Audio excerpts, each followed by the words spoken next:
Hello, I finally have a Starlink dishy here in the mountains, 1,620 meters above sea level here in Northern Benguet, where my coffee farm is located. My coffee farm is beyond these trees.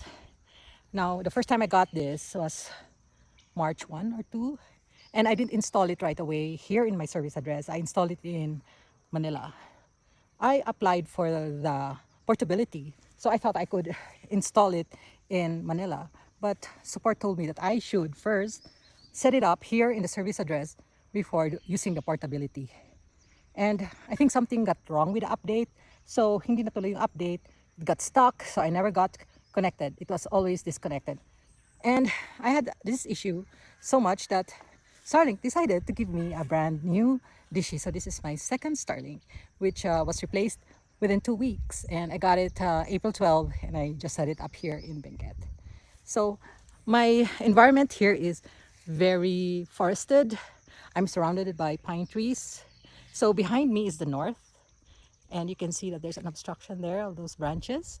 There has the north, and this is the east, and a bit obstructed there also. And behind me is the west. So lots of trees. And here the south, which doesn't matter because the satellites are usually in the north. Now I read on YouTube, and there are other videos that say that obstruction doesn't really matter, and there is a few seconds of obstruction, but there's connection. You can still do some work.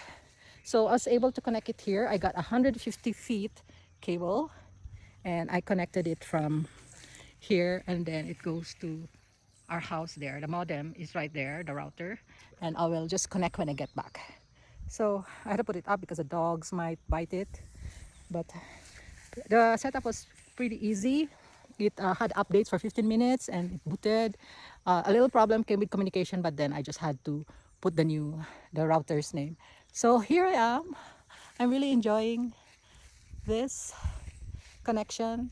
I mean, in the past, I would connect here to the left, Globe Towers to the left, and I would even go to the tip of the mountain of this part. And then behind me, the east is where the smart tower is. Ang bagal talaga.